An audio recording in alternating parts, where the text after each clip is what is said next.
Okay, welcome back to another Make Loud Monday.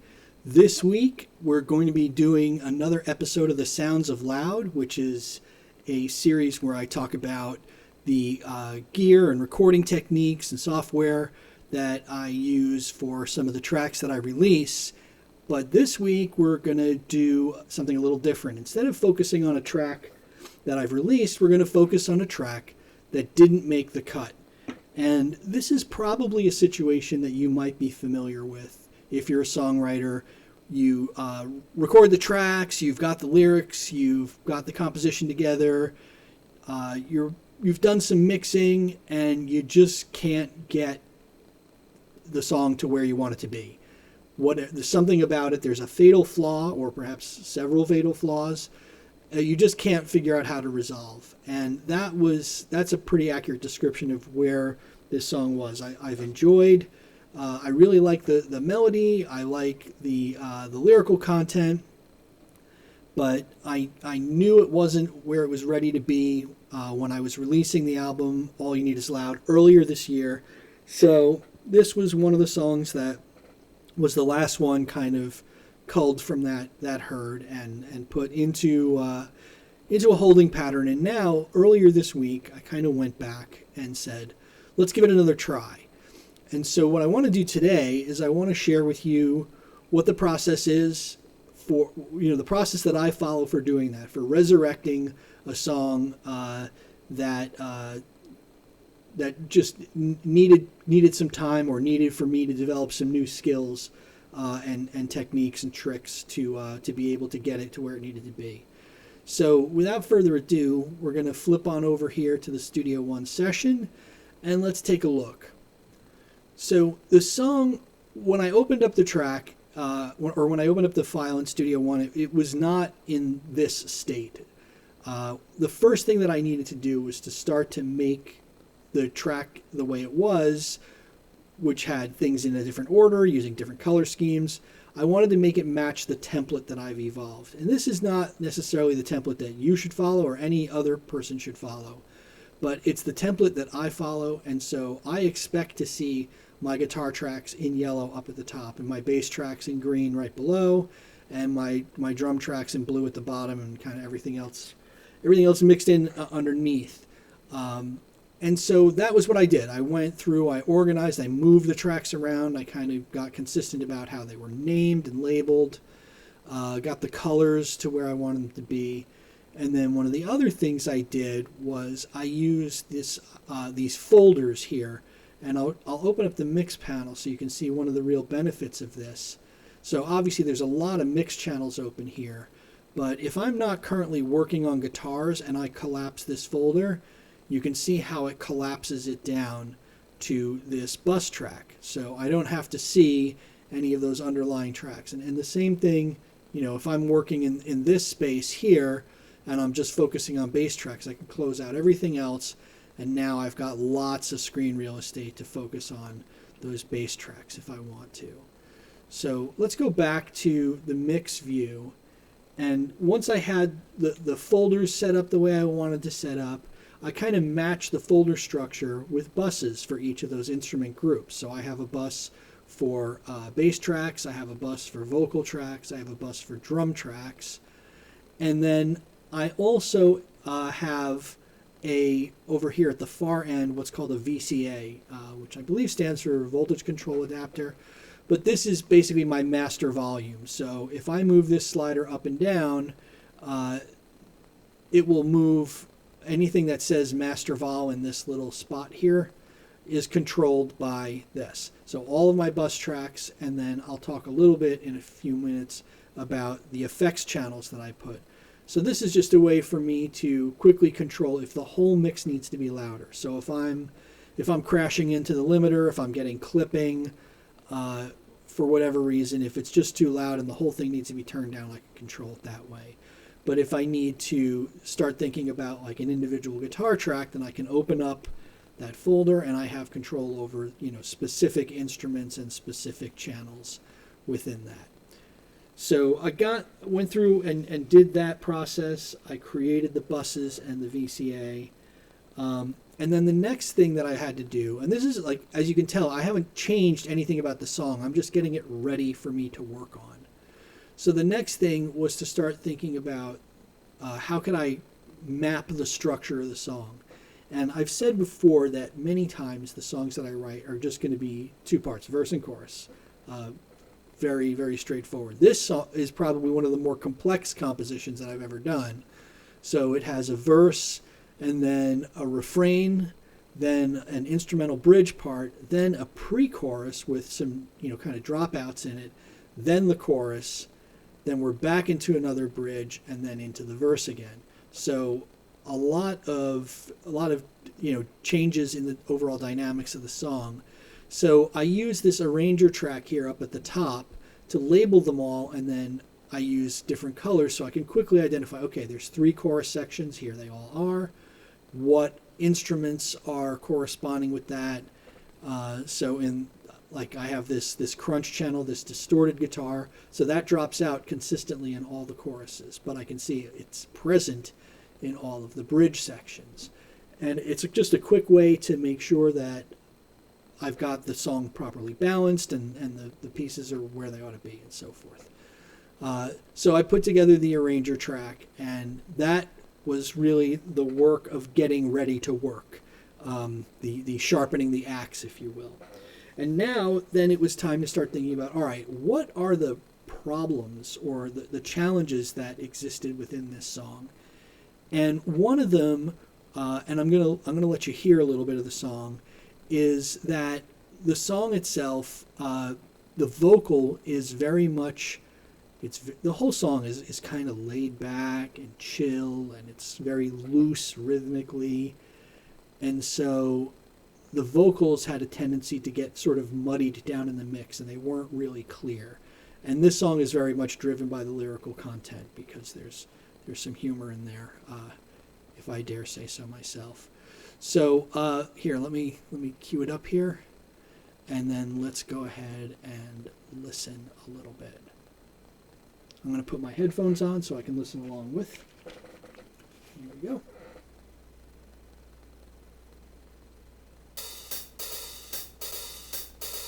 Pack your bags, you're ready to fly. Call you an Uber and breathe goodbye. Make sure to call when you arrive. Nice to know that you're still alive. So you get a sense there of how the lyrics are just very mellow. And one of the challenges that I was having at the time was that they got buried in the mix a little bit. But I read an article earlier this week, and I'll put a link, or maybe it was last week. I'll put a link to it in the description for this video by Craig Anderton about what he calls pure reverb. And it's a technique where you apply the same reverb effect to 2 different channels, but you put a phase inverter before one of them.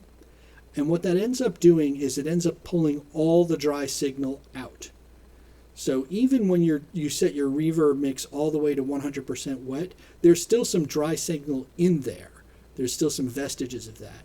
But if you set up this pure reverb, what it ends up doing is it lifts the vocal above the mix without increasing the volume. And it's really, really interesting, really cool. So I went ahead and applied that. So I created these FX channels, and these are now another thing that's included in my template. So, but I had to add that in here because it wasn't originally in. And I applied that to the vocal. So you can see pure verb and flip verb. So pure is the straight ahead channel, and the flip verb is the one that is the phase inverted, and you have to send to both, and it works really nicely. So that was one of the problems. And then one of the other problems, which I'll let you hear now if we keep rolling. Distraction, temptation, reflection, procrastination. So listen to those long reverb tails there.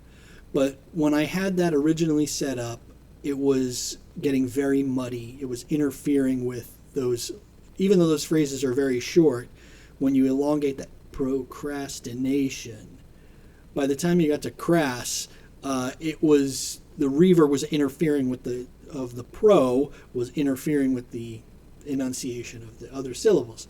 So if you're an experienced engineer, you probably know how to do this. I didn't know how to do this at the time. Now I'm getting a little better at it. But it's simply ducking. So you're basically using a pretty aggressive compressor that is triggered by the dry signal. So it says, basically squash this reverb channel whenever there's active dry signal coming through. And whenever there isn't, then let it come through. So it's like 7-to-1 compression ratio at negative 35 dB. So it's really clamping down on it. And if we go back and play that, and if you take a look, Distraction. this little yellow line, Temptation. Reflection. Procrastination. so you can see there's a little yellow line that comes up right here, and that's when the compressor is being applied. So when you're saying procrastination, during the speech, the yellow line is there, the compressor is triggered, and then as soon as it stops, the compressor comes off, and the tails are allowed to echo.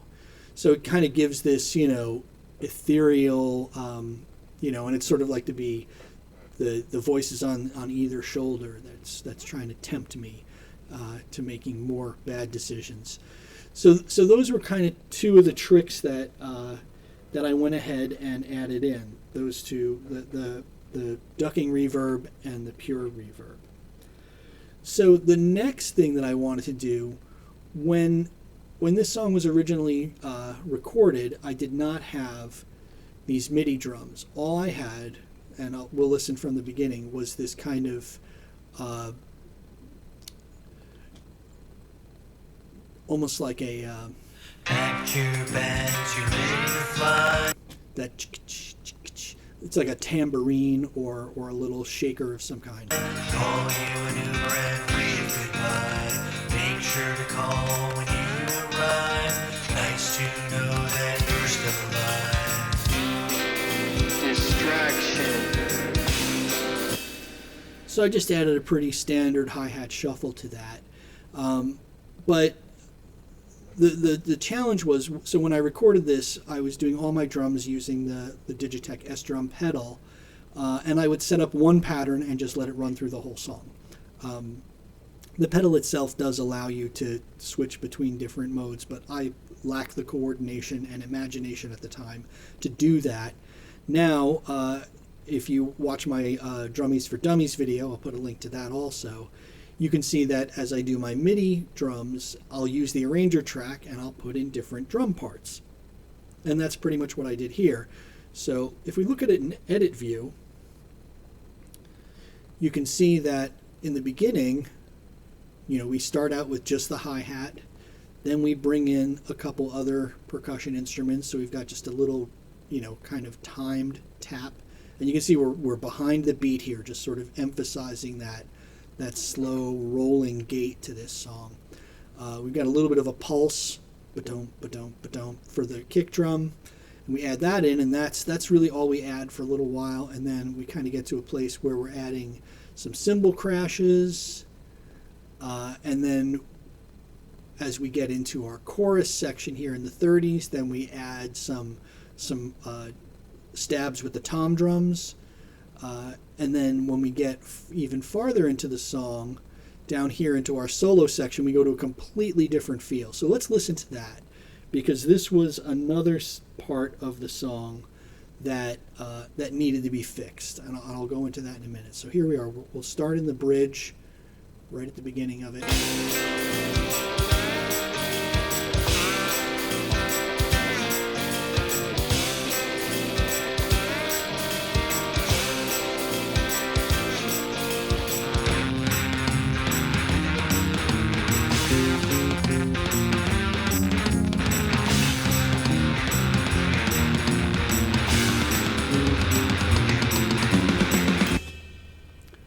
So you can see that the solo kind of goes in a completely different direction musically. It's still following that same sort of It's still in the same key, it's still the same basic melodic pattern, but instead of it being that really lazy, slushy slide guitar, now we've got these kind of almost tribal-like tom drums, and then the counterpoint to that is a really heavily saturated fuzz guitar. And for the fuzz guitar sound, here's my signal chain. I kind of held on to it. So you can see that we start out with the Mojo Mojo overdrive, whoops, down here at this end, into the rip speaker fuzz, the fuzz up pretty high, the rip down kind of low. Then the Keeley compressor, so this brings a lot of the sustain back in. The ripped speaker kind of pulls a lot of sustain out because it's got a voltage sag in it. And then this puts a lot of the sustain back in, and then I use the noise suppressor just because I've got like 15,000 different sources of electromagnetic resonance and interference in this room, and I need that anytime I've got a high gain signal. So those are the pieces that went into structuring the solo. And when I originally had the song set up, it was, if I go back to the arranger track, the solo was actually longer. So if we look at the arranger track, and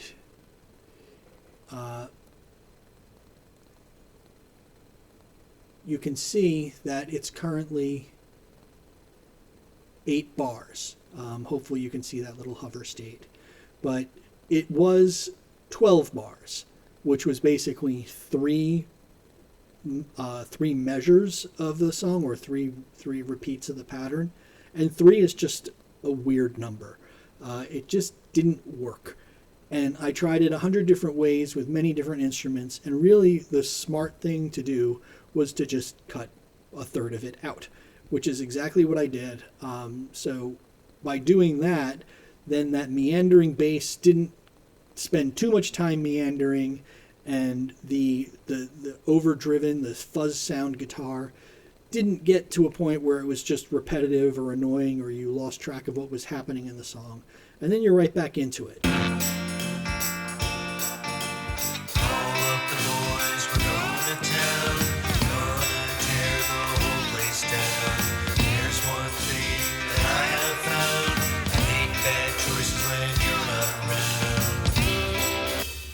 So then we're right back into that, the pre-chorus just acts as sort of an intermezzo, a little palate cleanser, and then we're right back into it with the vocals.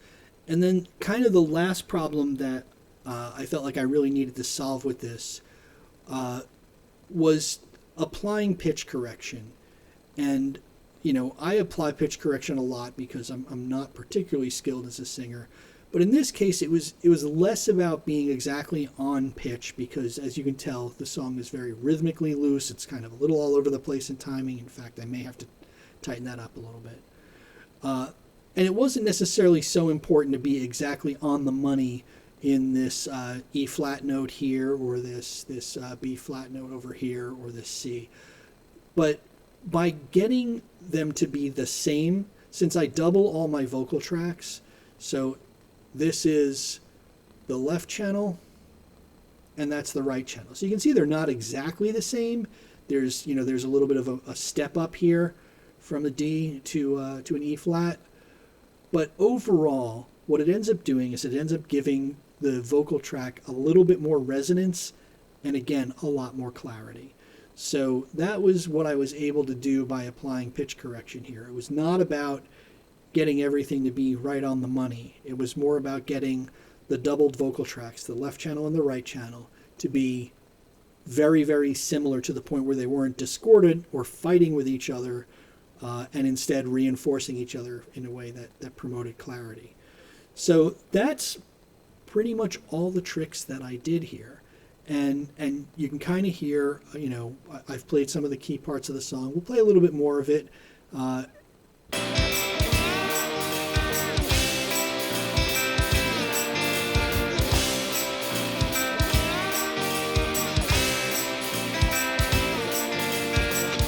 Are great, so I took a bunch. Warmed up pizza for breakfast and lunch.